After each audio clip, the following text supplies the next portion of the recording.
Call the meeting to order, the Vision Fund Committee meeting, February 26, 2026. Guess we'll take a roll call to start the meeting. Whitney?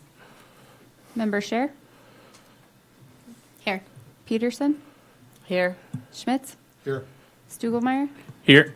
Freilich? Here. I guess our first item on the agenda is a public comment period. I don't believe we have any public here to comment, so we'll move on to approval of meeting minutes. If everybody's had a chance to review those. Anybody have any discussion or anything like that? Motion to approve. I'll second. We got a motion and a second. We can just all in favor say aye. Aye. Aye. Approval of the minutes passes. Received the Vision Fund financial statements. I believe Eric's here to help us out with that.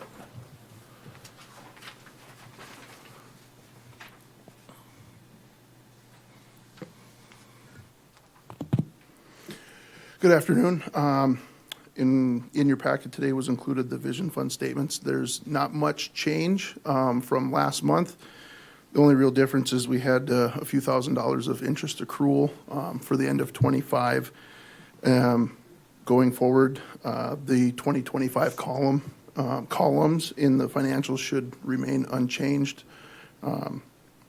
The available balance for the Vision Fund today is $621,381. That's available for awarding 2 projects.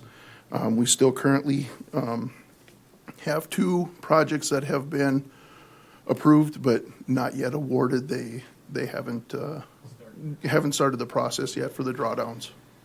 Yep. All right. Take any questions if you have any. Questions for Eric?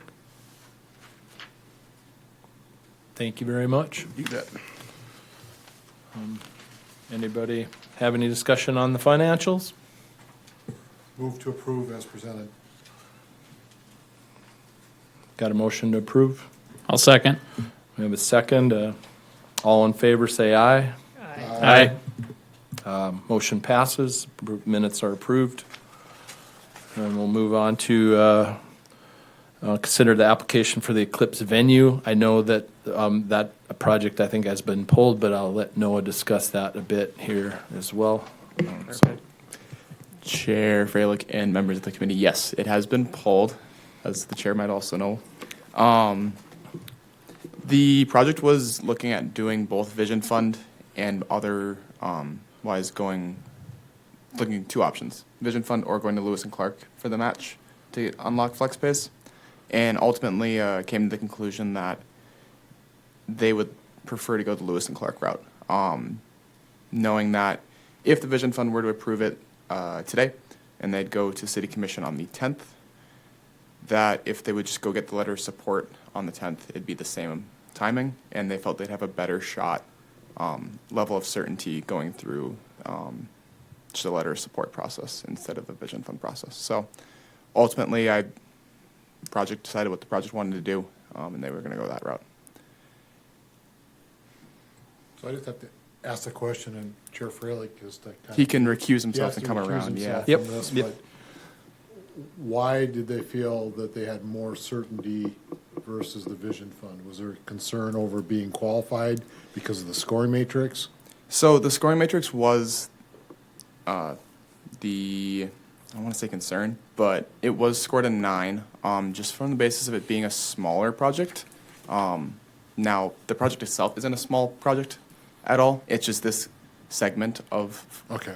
funding would have been small. I mean, I have no problem with Opportunity Fund being the vehicle because it retains cash for us for another project, but. Yep.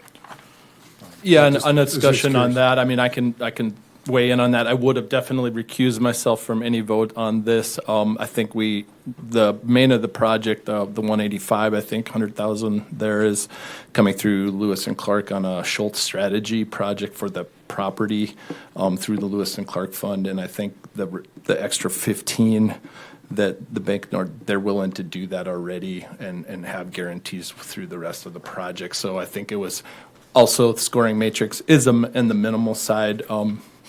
I could think about the job part of that. There's gonna be a lot of jobs, but whether they're under the median or whatever, so. Just as I Yep. just wanted to understand. Yep, no, absolutely, and I would be happy to, anybody has any questions about it, I'd be happy to answer anything that I can on the project. I am part of one of the owners of it, so.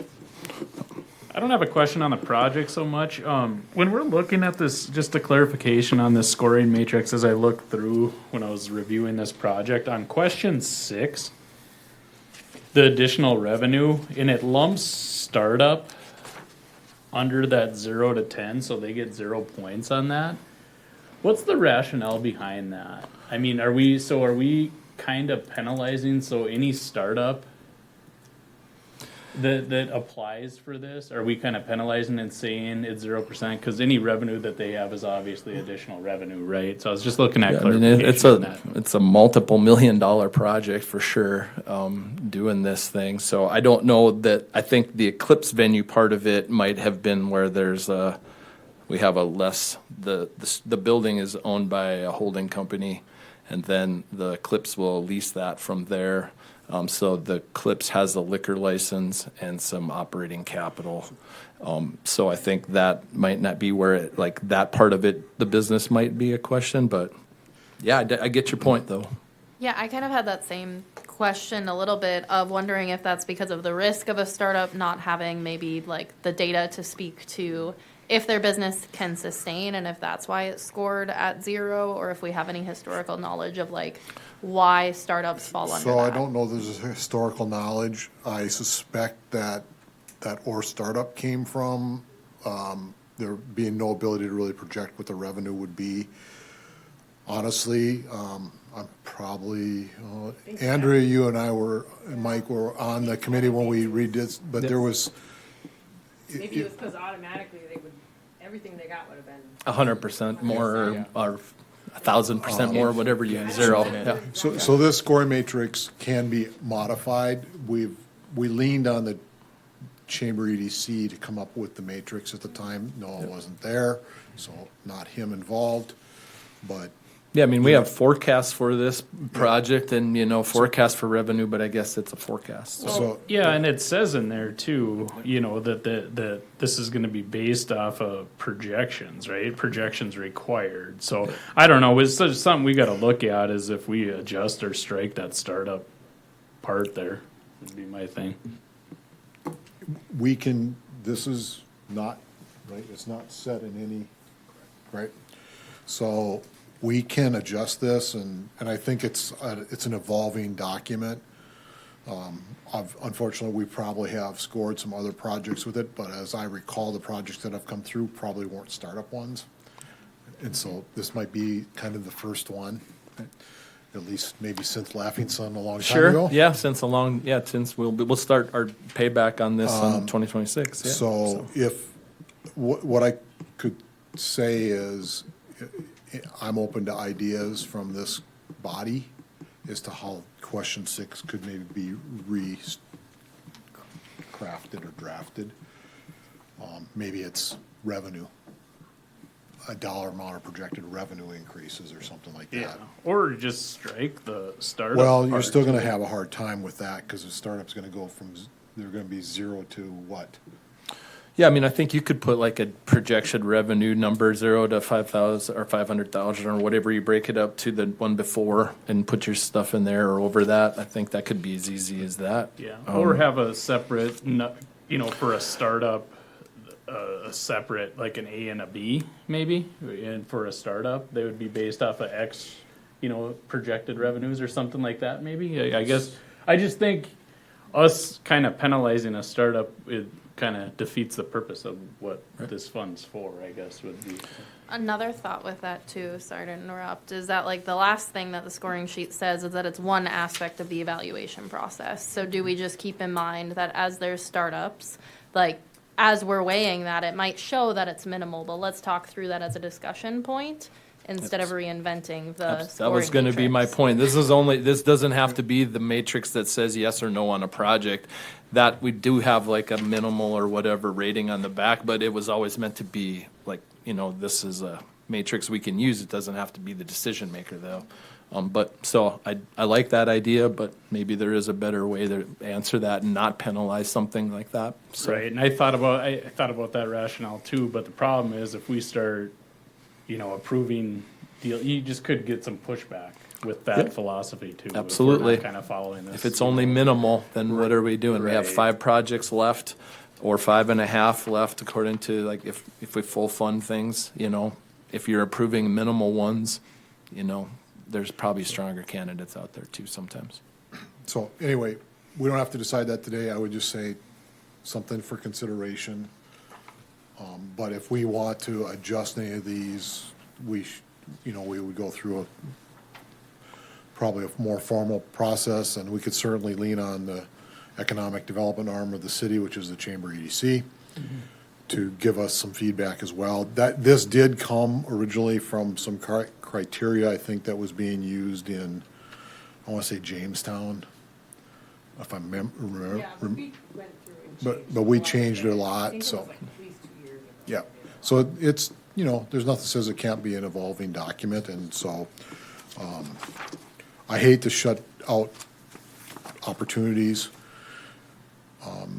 that might be very viable just because they are startup, and I don't want, that scoring to necessarily have a direct impact to this, even though it shouldn't be the only reason. Right. We better have a good reason if we go beyond the minimal to. Absolutely. To fund it. So, anyway. I don't know, did you have other update for us? I did have some other business if you guys want to move on to that. Sorry So- for discussing everything on that, but no, go ahead, yeah. Perfect. So flowing from that whole scoring matrix discussion, we did have a meeting with Bank of North Dakota and Lewis and Clark Development Group, along with the Chamber EDC and the city, and discussed what we would do, looking at 2026 in the Vision Fund and trying to get the word out a bit more.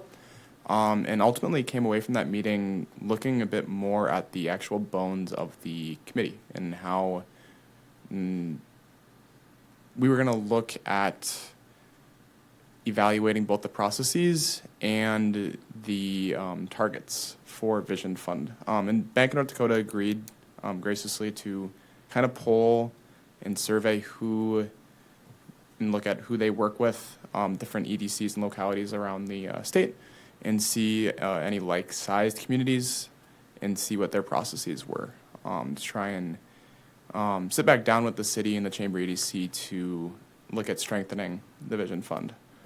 Ultimately, that'd be up to the committee, but getting a slate of ideas for updates to the application, the scoring matrix, and also what industries are we trying to target with the Vision Fund. So they're pulling that together right now. I've been talking with B&D. They've met with a few of the communities, and we're looking at meeting again on the 9th of March. Pull that some of the stuff together. This is something we would discuss at the April meeting, or March meeting, or are we thinking April meeting? Maybe March. That would give us still a couple of weeks to look at, but it very well could be April if B&D needed more time. Yeah, totally get it, so. But in that regard, do think about what, we've had this, the activity was like non-existent until we had some building structures come through that would have not normally been funded up Right. in the Bowden development.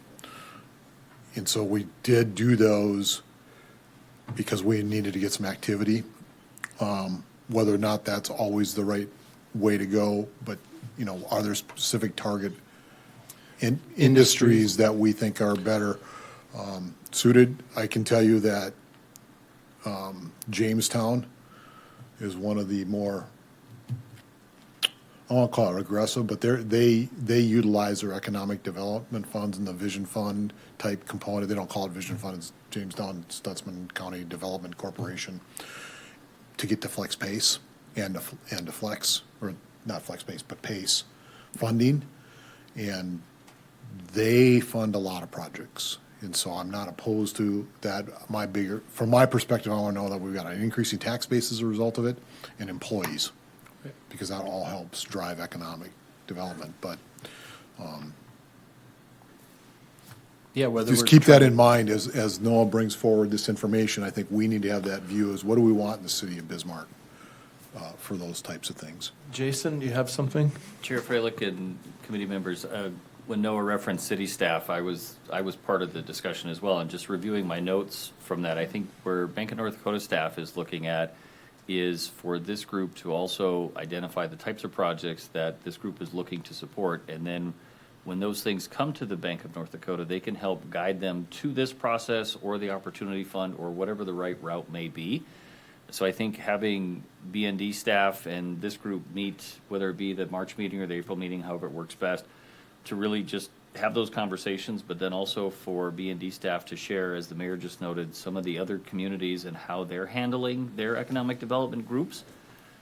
There's some unique things about the Vision Fund Committee here that other cities aren't doing, and there seems to be some more efficiencies in how other cities are operating when it comes to the timeline, as far as what authority their JDAs have or their Economic Development Advisory Group. So I think there's value in this group hearing some of that information and just being able to formulate all of that and deciding what's the best right size and shape for Bismarck.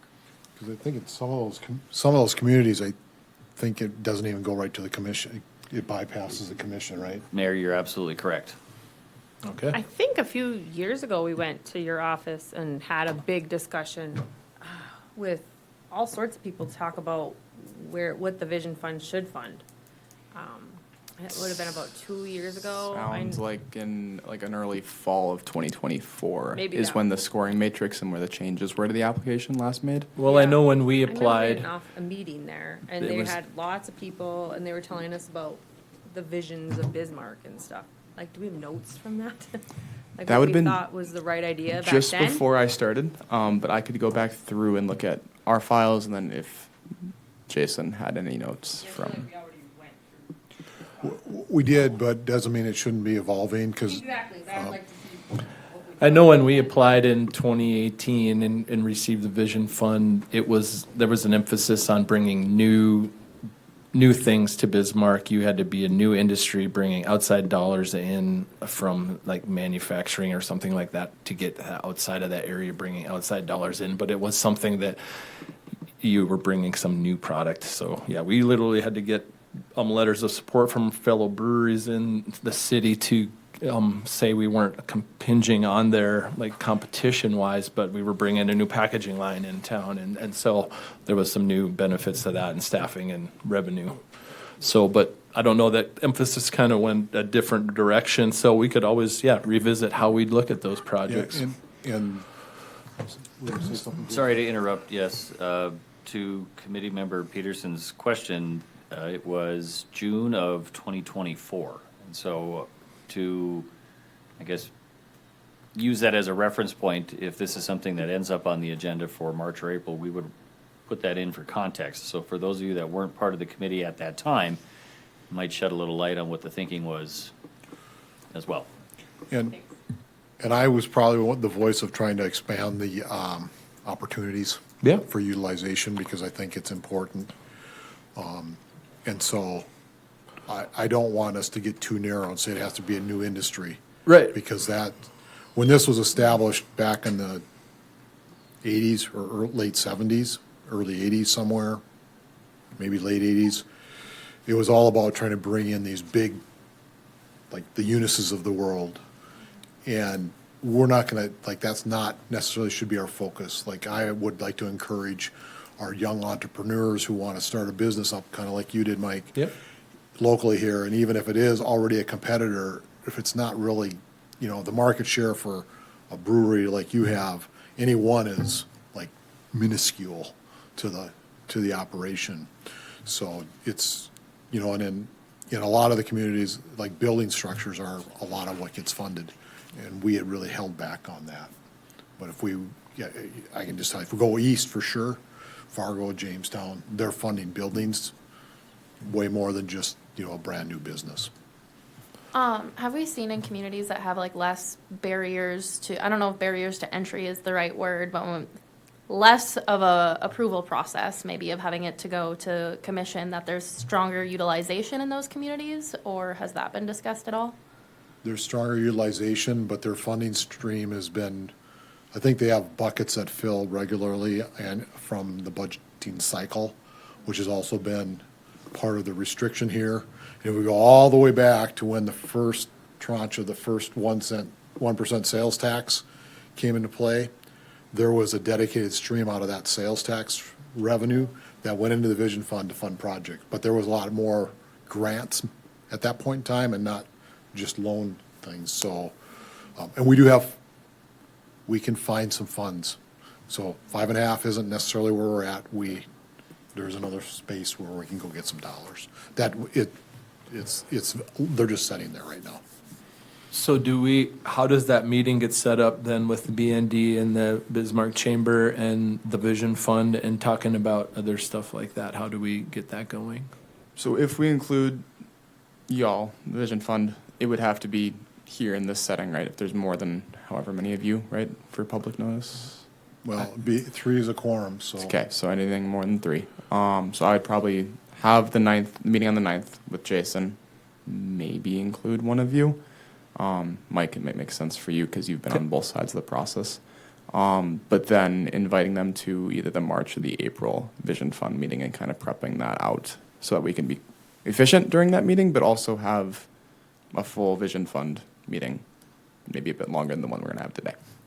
I think that's great. Is that suitable, everybody on the? Okay. I don't know that we need to have a motion on that, or I think it's just okay. So, does anybody have any other business? I was just curious, Noah, if there's any other like larger projects coming in the pipeline of organizations that you're talking with? Not through Vision Fund. I had a couple more looking for Opportunity Fund through Lewis and Clark, but nothing Vision Fund at the moment. So why are they choosing opportunity over vision? Let me think. They're unique projects. There is, well, I don't want to say too much, but unique projects that are smaller scope and not necessarily economic development. So it's like more the qualification, it would be harder to get approved here, is that the? Yeah. Yeah. Mhm. Because the financial benefit of the vision fund compared to opportunity, it Is something I is state right away, yeah. substantial, Yep.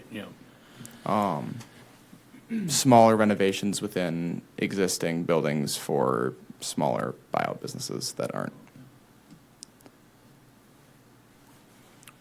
Any other discussion? All right, then this meeting is adjourned.